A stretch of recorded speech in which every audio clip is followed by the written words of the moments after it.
नमस्कार, मैं हूं कुमार गजेंद्र। जनपद ऑन द स्पॉट में आपका स्वागत है। हमारे एक दूसरे social media platform podcast with Kumar Gajendra में भी आपका स्वागत है, जहां आप हमें सुन सकते हैं। हालांकि कांग्रेस की तरफ से लंबे समय से कोई बहुत अच्छी चीजें निकल कर नहीं आ रही हैं, लेकिन इसी बीच आज राहुल गांधी ने एक बहुत ही अच्छी बात और एक ऐसी राजनीति का उदाहरण दिया, या हम यूं कहें कि राहुल गांधी ने आज जो प्रेम की दुकान, जो मोहब्बत की दुकान खोलने की बात करते थे, इसकी एक अच्छी शुरुआत की है। राजनीति से ऊपर उठकर राहुल गांधी ने अपनी सबसे बड़ी प्रतिद्वंदी स्मृति ईरानी को शायद आईना दिखा दिया। आईना इसलिए दिखाया कि ये वही स्मृति ईरानी है जो एक बार राहुल गांधी को हराने के बाद इन्होंने जो समझिए कि जिस तरीके का बिहेव किया, लोकसभा से लेकर राज्यसभा तक, सड़क से लेकर आसमान तक, जो स्मृति ईरानी का गुरूर टपक रहा था, जिस गुरूर से वो हमला करती थी। हमला करना चाहिए, प्रतिद्वंदी होता ही इसलिए, पक्ष हो विपक्ष हो सत्ता पक्ष हो, लेकिन इन्होंने शायद सारी हदें पार कर दी। राहुल गांधी ने तब शायद कुछ नहीं किया, कहा और कोई जवाब भी नहीं दिया। वो सारे व्यंग बाण स्मृति ईरानी के सहते रहे, और ये व्यंग बाण इस तरीके से दिखाई दिए कि स्मृति ईरानी राहुल गांधी ही नहीं, अपितु उनकी मां सोनिया गांधी पर भी आक्रमण करती रही, हर जगह पर। लेकिन राहुल गांधी, ना तो राहुल गांधी बोले ना सोनिया गांधी, परंतु जिसका जवाब राहुल गांधी ने ये करके दिया कि अमेठी के अंदर अपने पुराने सहयोगी कहें या अपने पुराने, जो उनका एक थे किशोरी लाल, उनके बारे में मैं ज्यादा कहना नहीं चाहता, बहुत नर्म आदमी है, बड़े नम्र विचारधारा के लोग हैं, किशोरी लाल शर्मा, उनको चुनाव लड़ाया और स्मृति ईरानी को हरा दिया। अब स्मृति ईरानी को उनकी अपनी ही पार्टी में अभी तक कोई पूछने वाला नहीं है, और ना ही इस लहर में मोदी ने इस टर्म में उनको अपने किसी भी उसमें जगह दी। हालांकि ऐसा नहीं है, स्मृति ईरानी प्रखर वक्ता है और बहुत अच्छा वो जवाब देना जानती है, चाहे वो राज्यसभा हो, चाहे लोकसभा हो, चाहे वो सड़क हो, और उन्होंने दिया भी है। परंतु इस बार उनको किसी तरीके का कोई चांस नहीं मिला, और स्मृति ईरानी लगभग अभी तक राजनीति के पूरी टैगलाइन से गायब है। बड़ी बात, जब राहुल किशोरी लाल से अमेठी में इस बार स्मृति ईरानी हार गई, तो उन्होंने सिर्फ इतना कहा कि हार और जीत में मेरे साथ खड़े रहने वालों को मैं हमेशा आभारी रहूंगी। आज जश्न मनाने वालों को बधाई, और जो लोग पूछ रहे हैं कैसा जोश है, मैं कहती हूं जोश अभी हाई है सर। ये कहकर स्मृति ईरानी एक तरीके से गुम हो गई। अब आज जिस तरीके से देखिए, स्मृति ईरानी को जब वो मंत्री थी, 2 बार मंत्री रही है वो, जब वो मंत्री थी तो उन्हें 28 तुगलक क्रिसेंट रोड पर बंगला मिला था।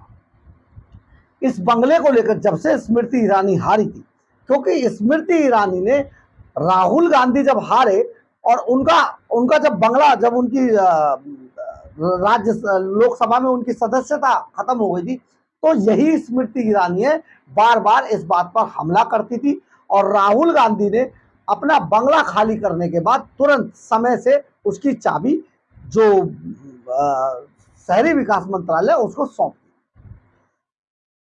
इसके बाद स्मृति ईरानी उन पर लगातार हमला करती रही, हर जगह पर हमला किया। परंतु आज कुछ दिनों से स्मृति ईरानी पर बहुत सारे लोग उनको ट्रोल कर रहे थे, सोशल मीडिया पर काफी ट्रेंड कर रहा था कि स्मृति ईरानी बंगला कब छोड़ेंगे और सरकारी बंगले में। तो स्मृति ईरानी ने आज बंगला छोड़ा, परंतु इससे पहले राहुल गांधी ने एक्स पोस्ट पर पोस्ट किया, और उन्होंने बहुत ही सभ्य भाषा में जिस तरीके का बयान दिया, वो सचमुच बहुत आप कहें तो बहुत ज्यादा शौवर था। और ये सचमुच ये होना चाहिए ऐसा राजनीति के अंदर। उन्होंने अपने जो जो समर्थक थे या जो भी ट्रोल उनको कर रहे थे, उनको कहा कि जीवन में हार जीत चलती रहती है, हार जीत एक पहलू है लाइफ का, कभी अप कभी डाउन, लेकिन इस तरीके का व्यवहार बिल्कुल ना करें, क्योंकि ये व्यवहार जो मजबूत व्यक्ति होता है उसकी निशानी नहीं है, कायरपन की निशानी है, छोटेपन की निशानी है। आज राहुल गांधी ने उन्हीं स्मृति ईरानी के बारे में ये लिखकर सचमुच मोहब्बत की अपनी दुकान को आगे बढ़ाया, यानी कि जनरल स्टोर या फिर आप कहें तो सुपर स्टोर की तरफ वो बढ़ गए हैं। परंतु हम एक बार आपको स्मृति ईरानी के बारे में थोड़ा सा बताना चाहते हैं कि स्मृति ईरानी आखिर, आपने सास भी कहूँ कभी बहू वाला सीरियल तो जरूर देखा होगा, वहां से निकलकर स्मृति ईरानी राजनीति के जो माहौल में आई तो उसमें रच बस गई और बहुत तेजी से उन्होंने ग्रो भी किया, 2 बार मिनिस्टर रही। अब स्मृति ईरानी आखिर हैं कौन? स्मृति ईरानी बचपन से राष्ट्रीय स्वयं सेवक संघ का हिस्सा रही हैं। स्मृति ईरानी के दादा आरएसएस स्वयंसेवक और मां जनसंघी थी। अटल राज में स्मृति ईरानी साल 2003 में बीजेपी में शामिल हुई थी। साल 2004 में बीजेपी ने महाराष्ट्र यूथ विंग का उपाध्यक्ष उनको बनाया था, यानी कि वो महाराष्ट्र में रहती थी, सीरियल वगैरह करती थी तभी। इसके बाद साल 2004 में दिल्ली की चांदनी चौक से स्मृति ईरानी को टिकट दिया गया, वहां से चुनाव लड़ी कांग्रेस उम्मीदवार, लेकिन कांग्रेस उम्मीदवार कपिल सिब्बल से स्मृति ईरानी चुनाव हार गए। परंतु आप समझिए उसके बाद भी कभी कपिल सिब्बल के जवान पर भी नहीं आया या कांग्रेस के किसी भी व्यक्ति ने स्मृति ईरानी के बारे में कभी कोई टिप्पणी नहीं की। साल 2010 में स्मृति ईरानी को बीजेपी राष्ट्रीय सचिव बनाया गया। साल 2010 में स्मृति ईरानी को महिला मोर्चा की कमान भी मिल गई।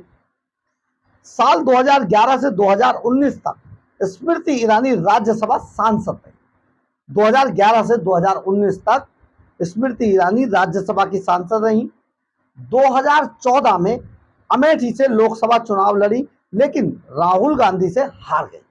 इसके बाद भी राहुल गांधी या कांग्रेस ने कभी स्मृति ईरानी के बारे में कोई जिक्र नहीं किया। यानी कि देखिए, उनका जो एक टेम्परामेंट था राहुल गांधी का, उन्होंने कभी इन पर आक्रमण नहीं किया। 2019 में दोबारा अमेठी से चुनाव लड़ी और राहुल गांधी को हरा दिया। यहां से स्मृति ईरानी ने जो व्यंग बाण और जो तीखे बाण छोड़ने शुरू किए, जिस तरीके की उन्होंने एक एटीट्यूड अपनाया, वो देश की जनता को रास नहीं आया। और रास नहीं आया अमेठी की जनता को, क्योंकि अमेठी की जनता से कांग्रेस का जो गांधी परिवार था उससे काफी विशेष लगाव रहा। यही कारण था कि शायद अमेठी की जनता ने स्मृति ईरानी को नकार दिया।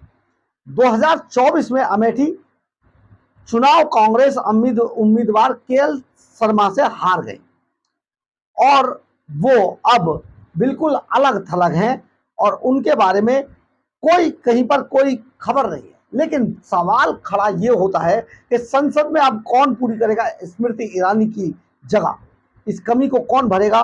संसद में अब कौन देगा राहुल गांधी को करारा जवाब? ये भी बड़ी बात है, क्योंकि एक ऐसा भी होना चाहिए कि आखिर अपने जो सवाल हैं या जवाब हैं उनको उठा सके, एक आक्रामकता वाला नेता भी चाहिए। लेकिन अब स्मृति ईरानी दिखाई नहीं दी है।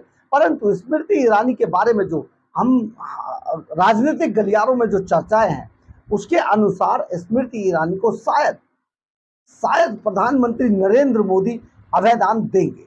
और अभी राज्यसभा की कई सीटें अभी भारतीय जनता पार्टी के पास हैं।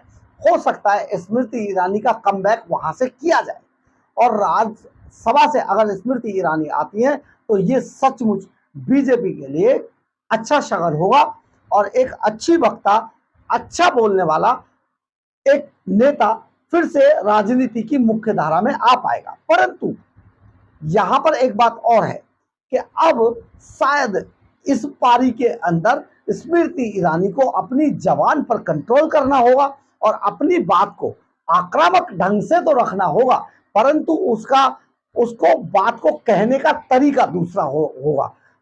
इतनी परिपक्व होकर अगर स्मृति ईरानी राजनीति के अंदर आती है तो सचमुच ये उनका बहुत अच्छा कमबैक होगा। अगर आपको हमारी खबर अच्छी लगी हो तो आप इसे लाइक, सब्सक्राइब और शेयर जरूर करें।